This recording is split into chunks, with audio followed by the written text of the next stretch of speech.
Advertencia importante. Esta historia está inspirada en un caso real, ocurrido en 2008. Algunos acontecimientos fueron recreados y ciertos nombres, lugares y fechas se modificaron para proteger la identidad de las personas involucradas. El propósito de este video es únicamente compartir la historia con fines informativos y de conocimiento. No se trata de un relato documental, ni busca señalar o identificar a nadie en particular. La noche del 13 de mayo de 2008 comenzó como cualquier otra celebración de fin de semestre en Villa de Reyes, Guanajuato. Los estudiantes del Instituto Tecnológico llenaban las calles con risas y música, celebrando que por fin habían terminado los exámenes finales y que el verano los esperaba con los brazos abiertos. Entre esos jóvenes se encontraba Miguel Ángel Sandoval, un muchacho de 19 años, con el cabello oscuro siempre despeinado y una sonrisa tímida que le iluminaba el rostro cuando hablaba de sus sueños. Miguel no era como la mayoría de los chavos de su edad. Mientras otros perdían el tiempo en fiestas cada fin de semana, él pasaba sus días estudiando energías renovables con una dedicación que a veces preocupaba a sus padres. «Mijito, también tienes que vivir un poco», le decía siempre su mamá, Rosa, una mujer menuda de manos ásperas por el trabajo en la pequeña tortillería familiar que tenían en San Felipe. Su papá, Fernando, un hombre de pocas palabras que trabajaba como mecánico en un taller del pueblo, simplemente asentía con la cabeza mientras miraba a su único hijo con orgullo callado. Esa noche, sin embargo, Miguel había decidido tomarse un respiro. Sus amigos lo habían convencido de ir a Villa de Reyes, a unos 45 kilómetros de San Felipe, para celebrar en casa de Rodrigo, uno de sus compañeros de clase, cuya familia tenía una quinta en las afueras del pueblo. «Órale, Miguel, no seas culero», le había dicho Rodrigo días antes, dándole un golpe amistoso en el hombro. «Ya terminamos el semestre, güey. Tienes que venir». Y ahí estaba Miguel, sentado en el patio de la quinta, bajo un cielo estrellado que parecía infinito en la oscuridad del campo mexicano. La música norteña sonaba desde las bocinas conectadas al celular de alguien, y el olor a carne asada flotaba en el aire junto con las risas y conversaciones de una docena de estudiantes. Miguel sostenía una cerveza tibia en la mano, dando tragos pequeños de vez en cuando. No era de beber mucho, nunca lo había sido, pero esa noche se permitió relajarse un poco. «¿Y qué vas a hacer en el verano, Miguel?», le preguntó Alejandra, una compañera de clase que estudiaba ingeniería industrial. Estaba sentada en una silla de plástico junto a él, con los brazos cruzados para protegerse del fresco de la noche. «Voy a ayudar a mi jefe en el taller», respondió Miguel sonriendo. «Quiere enseñarme más sobre motores eléctricos. Dice que es el futuro». «Siempre pensando en el futuro, ¿no?», bromeó Alejandra. «Algún día vas a inventar algo grande, Miguel. Ya lo verás». Miguel se rió, un poco avergonzado, y desvió la mirada hacia el cielo. Le gustaba pensar que Alejandra tenía razón, que algún día podría hacer algo importante, algo que ayudara a su familia y a su comunidad. Pero por ahora, solo era un estudiante de 19 años, con un Tsuru verde modelo 94 que más parecía chatarra que automóvil. Las horas pasaron entre pláticas, risas y bromas. Miguel comió tacos de carne asada, bebió un par de cervezas más, y por un momento olvidó la presión de los exámenes y las preocupaciones sobre el futuro. Simplemente era un joven disfrutando de una noche con sus amigos, pero cuando miró su celular y vio que ya eran las 11:30 de la noche, supo que tenía que irse. Su mamá era madrugadora y abría la tortillería a las 5 de la mañana, y Miguel siempre la ayudaba antes de empezar su día. No quería llegar demasiado tarde. «Me voy, chavos», anunció, levantándose de su silla y despidiéndose con un gesto de la mano. «¿Tan temprano?», protestó Rodrigo. «Apenas son las 11:30, güey». «Tengo que ayudar a mi mamá mañana», explicó Miguel, buscando las llaves de su Tsuru en el bolsillo del pantalón. «Ya saben cómo es». Sus amigos asintieron con comprensión. Todos conocían a la familia Sandoval y sabían lo trabajadores que eran. Después de más despedidas y promesas de verse pronto, Miguel caminó hacia donde había estacionado su carro en la calle de tierra frente a la quinta. El Tsuru verde lo esperaba bajo un poste de luz que parpadeaba débilmente. Miguel abrió la puerta con un chirrido familiar y se acomodó en el asiento del conductor. El interior olía a gasolina y a los pinos aromatizantes baratos que colgaban del espejo retrovisor. Giró la llave en el encendido y el motor tosió un par de veces antes de encender con un ruido ronco. Mientras salía de Villa de Reyes por las calles vacías, Miguel pensó en tomar la carretera principal que conectaba el pueblo con San Felipe. Era la ruta más directa, bien iluminada y pavimentada, pero entonces recordó que los fines de semana la policía estatal solía poner retenes en esa carretera, especialmente después de las 11 de la noche. Miguel había bebido cerveza, no mucho, pero lo suficiente para que tal vez el aliento le oliera a alcohol si un oficial decidiera revisarlo. No tenía ganas de lidiar con mordidas ni con que le quitaran su licencia. Así que en el último momento, en vez de tomar la salida hacia la carretera principal, siguió de frente por un camino de terracería que conocía desde niño. Su abuelo paterno había vivido por esa zona antes de morir, y Miguel había recorrido esos caminos rurales docenas de veces con su papá en la camioneta familiar. Eran caminos que conectaban pequeñas rancherías y parcelas agrícolas, poco transitados, pero perfectamente seguros si uno sabía por dónde ir. O al menos eso pensaba Miguel. La luz de los postes de Villa de Reyes desapareció rápidamente detrás de él, y pronto se encontró rodeado por la oscuridad absoluta del campo mexicano. Los únicos puntos de luz eran sus faros, que iluminaban apenas unos metros del camino de tierra lleno de baches y piedras. A ambos lados del camino se extendían parcelas de maíz que se mecían suavemente con la brisa nocturna, creando sombras inquietantes que danzaban en la periferia de su visión. Miguel encendió el radio, buscando algo de música que lo acompañara, pero solo encontró estática. La señal era pésima en esos caminos. Apagó el radio con un suspiro y siguió conduciendo en silencio, concentrado en esquivar los peores baches. El Tsuru avanzaba despacio por el camino irregular. Miguel iba atento, con las manos firmes en el volante, tratando de recordar cada curva y cada desvío. En la oscuridad, sin embargo, todo se veía diferente. Lo que de día era un paisaje familiar, se transformaba de noche en un laberinto confuso de caminos que se bifurcaban sin señales ni referencias claras. Después de unos 20 minutos conduciendo, Miguel llegó a una intersección que no recordaba. Debía girar a la izquierda o seguir de frente. Frenó el carro y miró a ambos lados, tratando de orientarse. Las dos opciones parecían idénticas, caminos de tierra que se perdían en la oscuridad. Finalmente decidió seguir de frente, confiando en su instinto. Siguió manejando otros 10 minutos, pero algo no se sentía bien. Los caminos se estaban volviendo más estrechos, más descuidados.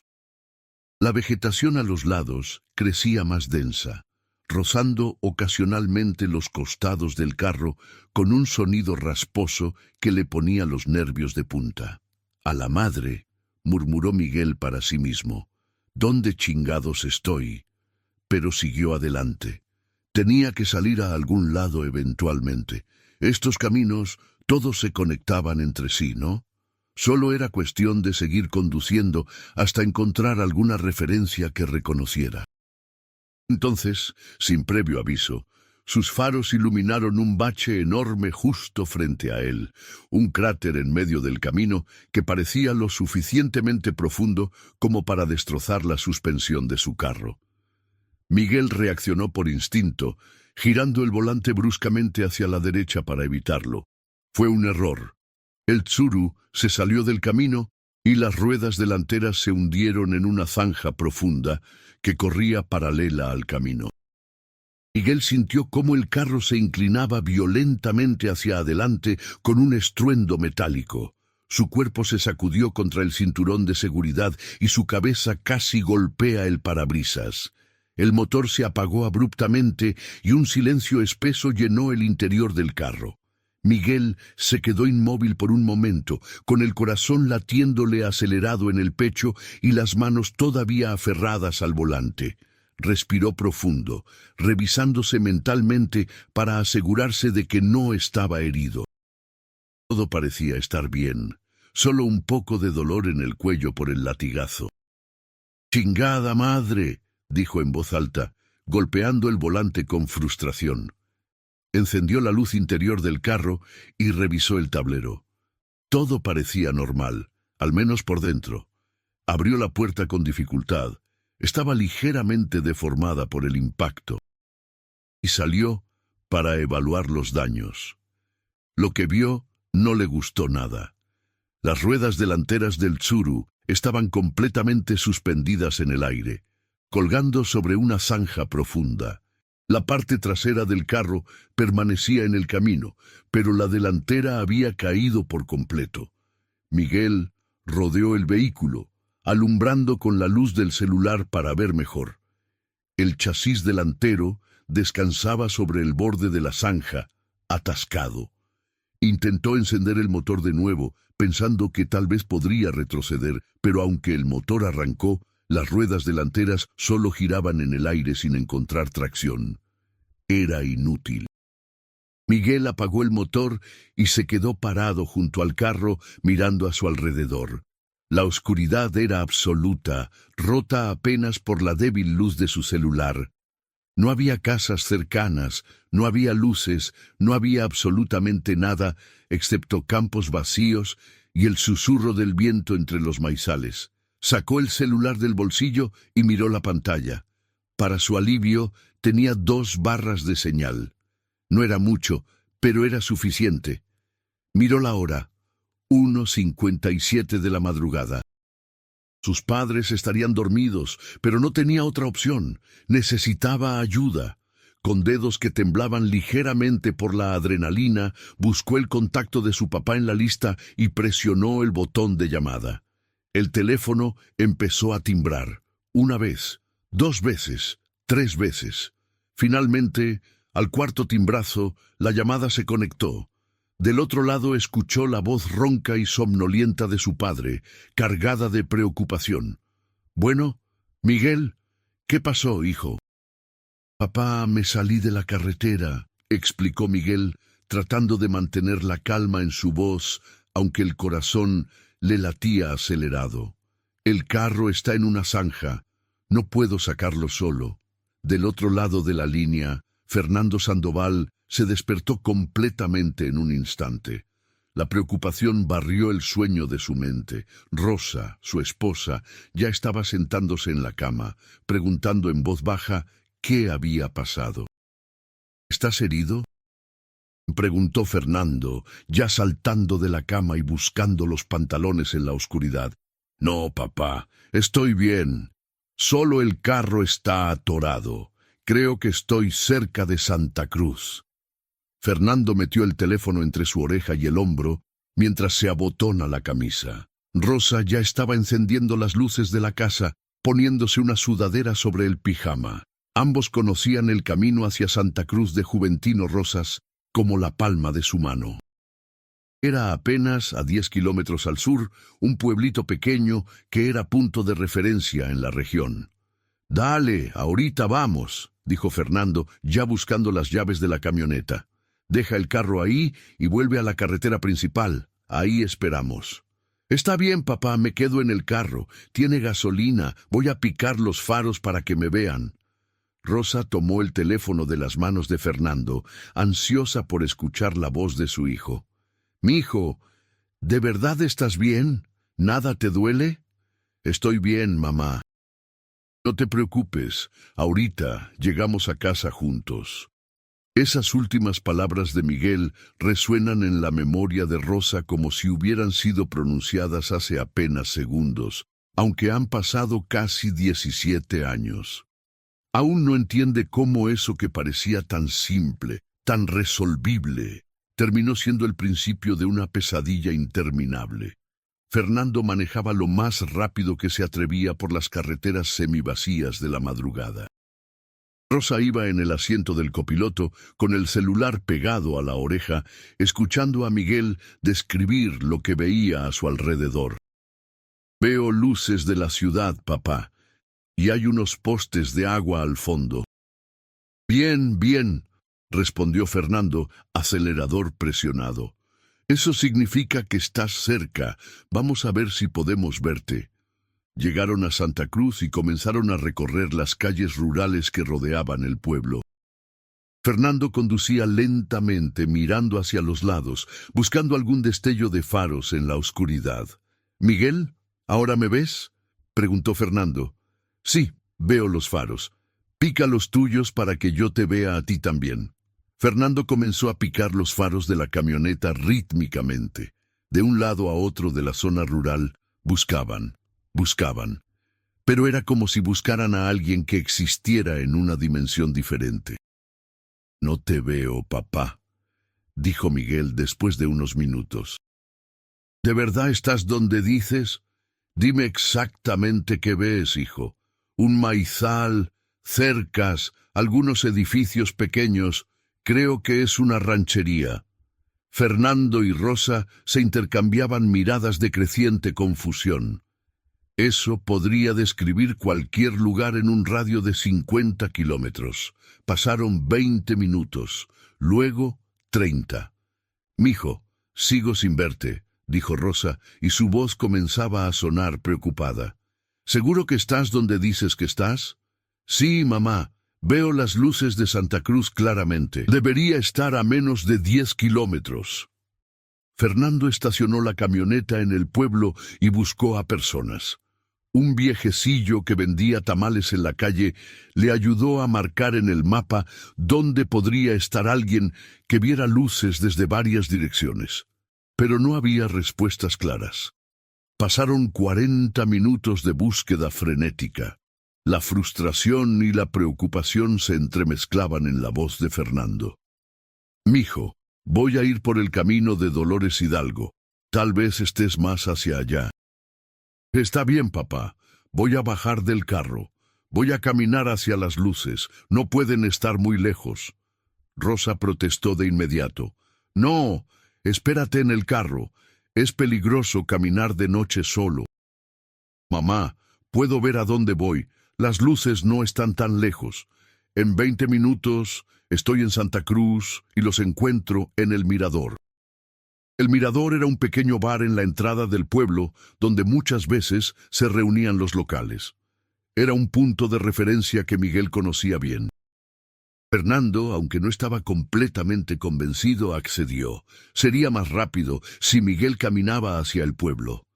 «Bueno, pero ten cuidado y no cuelgues. Déjate conectado, ¿eh? Que te escuchemos». «Está bien, papá. Me voy a caminar ahora». Lo que siguió fue algo que a ninguno de los padres de Miguel les parecía normal después, algo que analizarían miles de veces en los años venideros. Una conversación de 47 minutos de Miguel caminando por la oscuridad, describiendo lo que veía, mientras sus padres lo buscaban en lugares que resultaron estar completamente equivocados. Miguel comenzó a caminar, y su voz se escuchaba más cercana, más cálida, conforme hablaba con sus padres. Parecía estar en una mejor actitud, ahora que había abandonado el carro y tenía un plan. «Escucho agua, papá», dijo después de unos 10 minutos de caminata. «¿Agua?», preguntó Fernando. «¿Un río?». Sí, parece un río o un arroyo. Suena como si estuviera cerca. Esto puso a Fernando aún más alerta. No había ríos significativos cerca de Santa Cruz en esa dirección. «Mijo, ¿seguro que escuchas agua?» «Sí, papá, claramente. Está al lado derecho de donde estoy caminando». Rosa y Fernando intercambiaron una mirada en la oscuridad de la camioneta. Algo no estaba bien. Muy bien no estaba. Miguel siguió caminando y hablando. Describía las plantas que pasaba, los terrenos desiguales bajo sus pies, las estrellas sobre su cabeza. 30 minutos, 35. «¿Ya estás llegando?», preguntó Rosa, la esperanza y la ansiedad mezcladas en su voz. «Casi, mamá, ya casi llego». «¿Cuánto tiempo más aproximadamente?», preguntó Fernando. «No sé, tal vez 5 minutos más. Las luces se ven más cerca ahora. 40 minutos, 42. «¿Miguel? ¿Sigues ahí?», preguntó Fernando. «Sí, papá, estoy aquí. Creo que estoy llegando al pueblo. Veo más edificios. 45 minutos. Mijo, por favor, ten cuidado», suplicó Rosa. «Si algo no se siente bien, llámanos inmediatamente». «Está bien, mamá. No te preocupes. Ahorita nos vemos en el mirador y pedimos cervecitas para celebrar que salimos de ese apuro».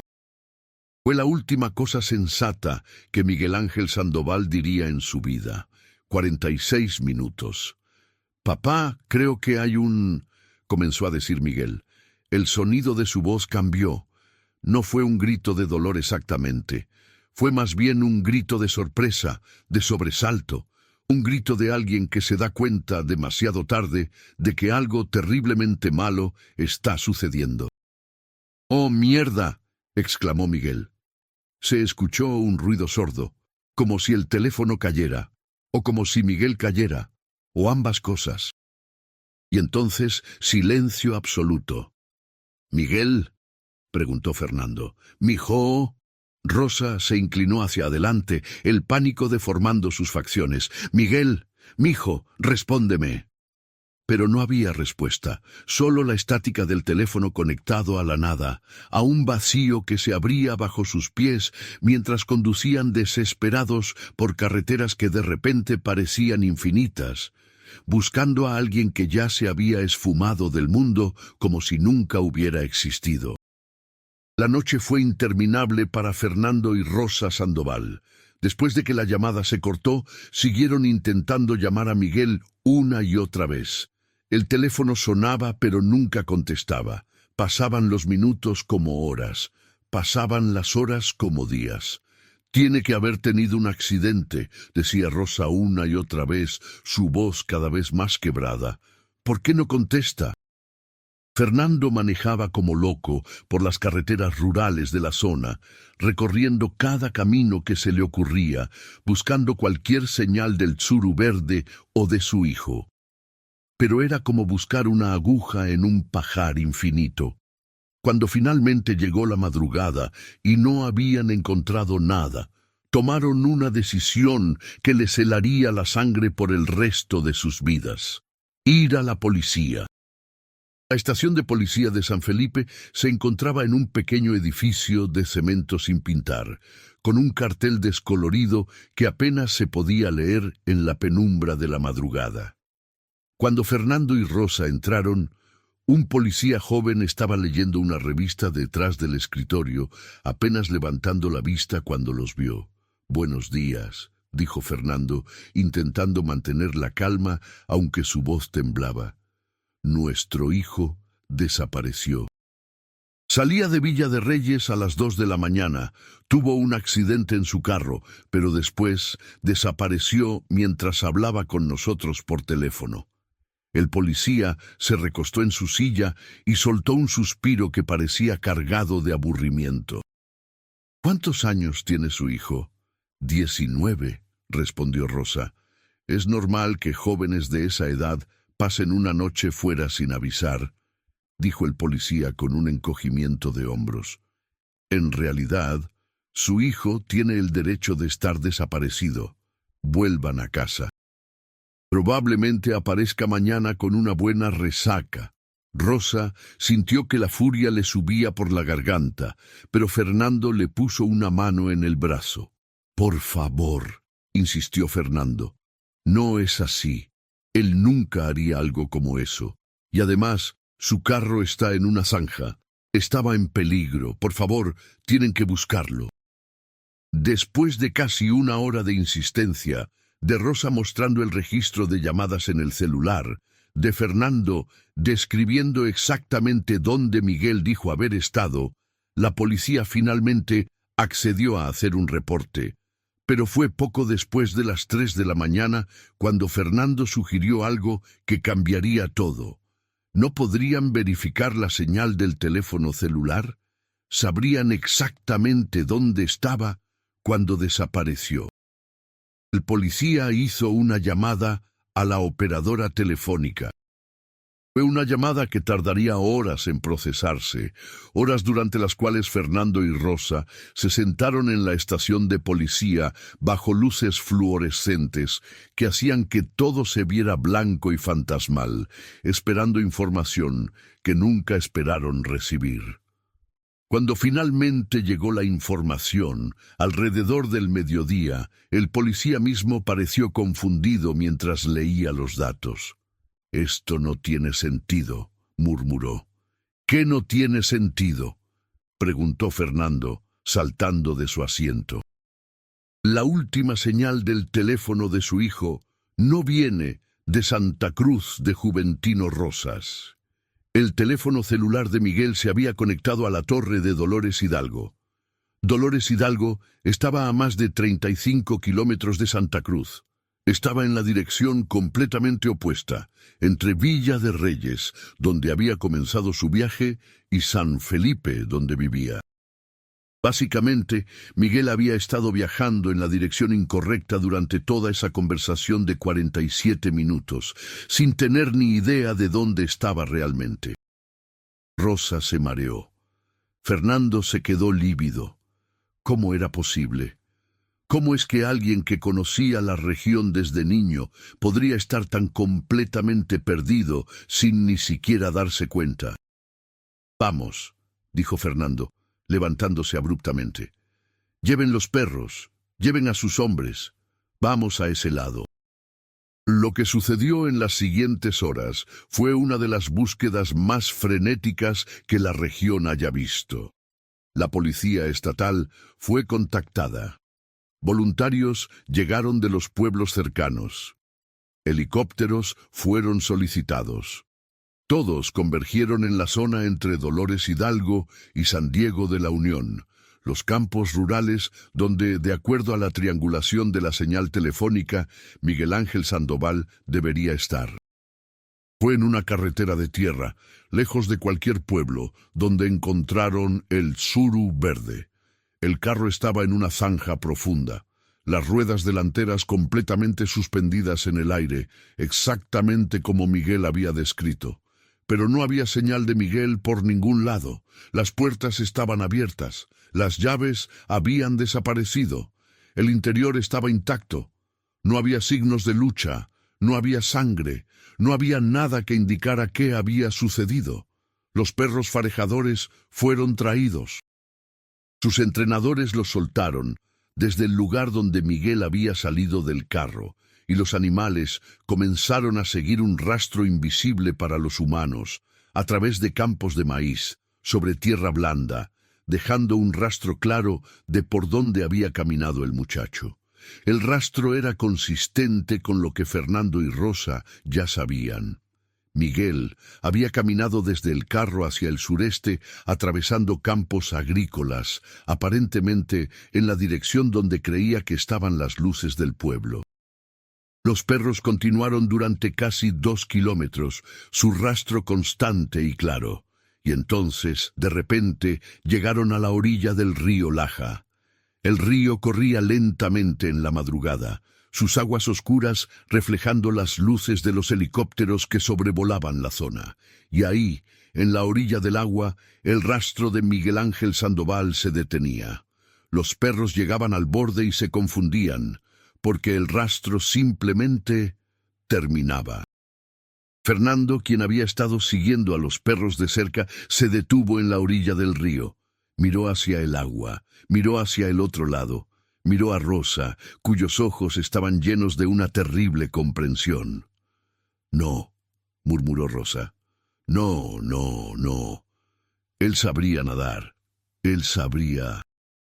«Los perros siguen el rastro del otro lado», dijo uno de los oficiales, apuntando hacia el terreno al otro lado del río, donde el rastro de tierra fría parecía continuar, como si hubiera cruzado. Rosa se aferraba a eso como un clavo ardiendo. Si el rastro continuaba del otro lado, eso significaba que Miguel estaba vivo, que había cruzado el río, que estaba en algún lugar esperando ser encontrado. Los buzos llegaron poco después.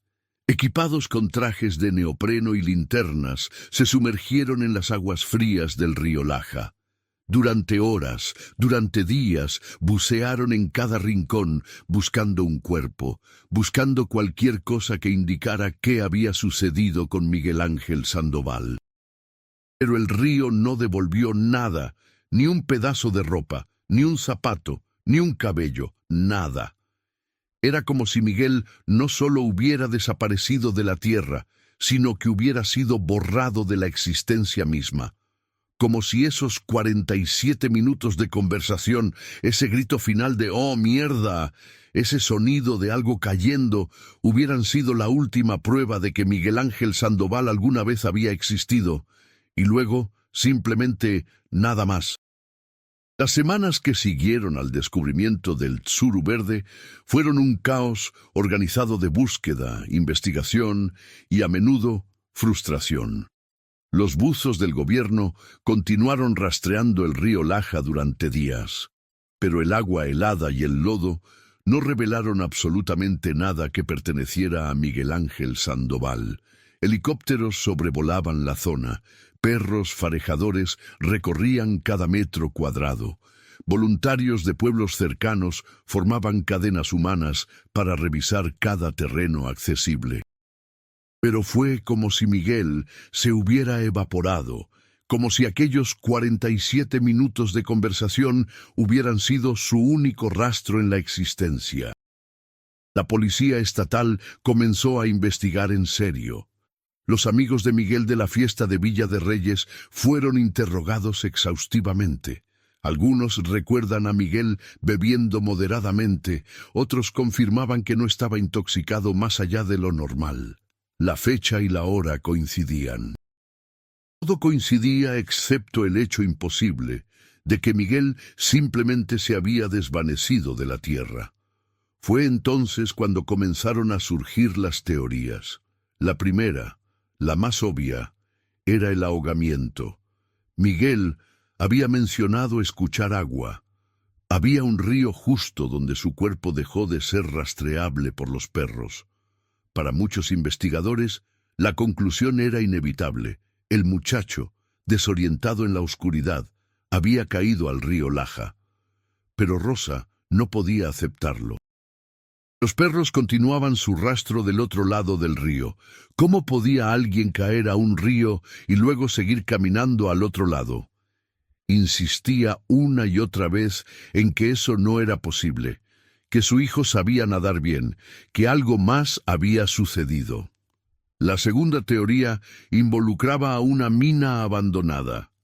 La región de Guanajuato, históricamente rica en plata, estaba salpicada de antiguas minas que habían sido abandonadas hacía décadas.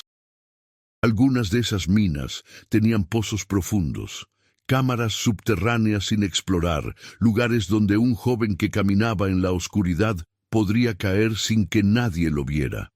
Los investigadores exploraron varias de estas antiguas minas, pero ninguna parecía coincidir con la ubicación donde Miguel debería haber estado. La tercera teoría era la más oscura, un crimen. ¿Qué si alguien en esa carretera desierta lo había atacado? ¿Qué si el grito de «¡Oh, mierda!» no había sido una sorpresa por una caída, sino por encontrarse cara a cara con un depredador? Pero entonces, ¿por qué dejar el carro intacto? ¿Por qué llevar el teléfono pero nada más? ¿Y a dónde llevarlo en una zona tan rural donde cualquier cuerpo habría sido encontrado?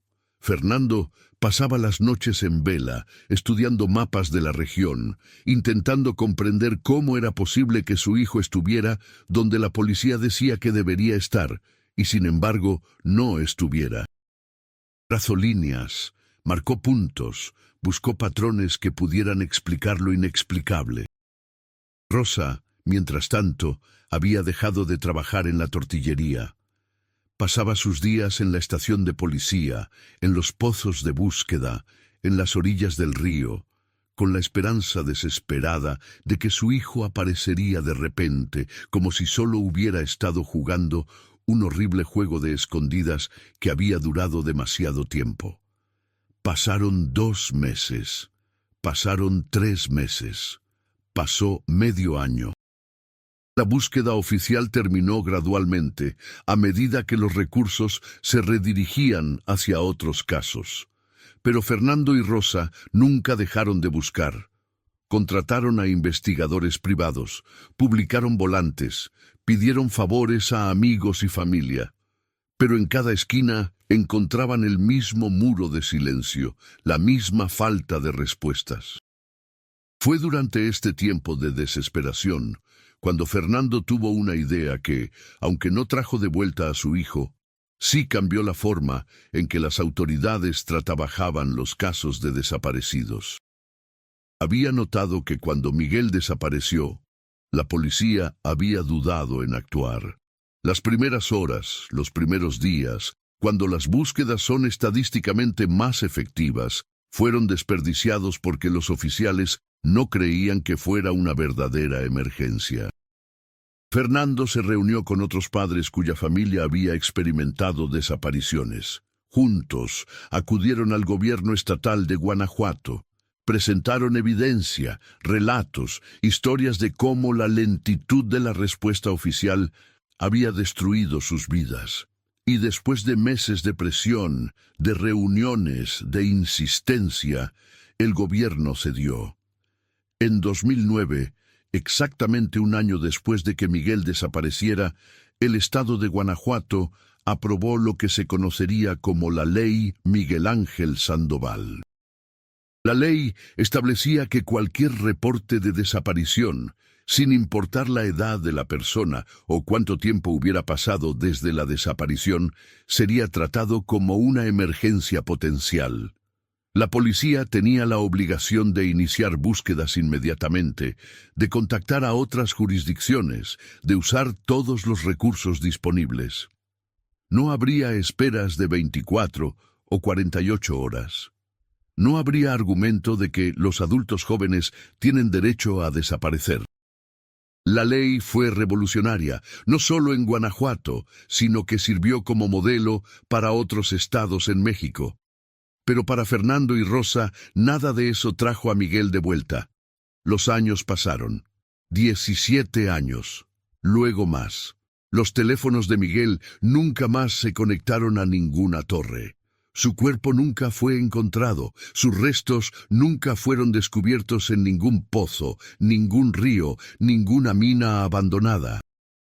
Fue como si Miguel Ángel Sandoval, un joven de 19 años, con sueños de energías renovables y un viejo tsuru verde, hubiera sido borrado de la existencia en esos 47 minutos de una llamada telefónica que terminó con un grito y el sonido de algo cayendo. Rosa murió hace 6 años, llevándose con ella la esperanza activa de que algún día vería a su hijo nuevamente. Fernando aún vive, aunque sus pasos son más lentos ahora, su cabello completamente gris.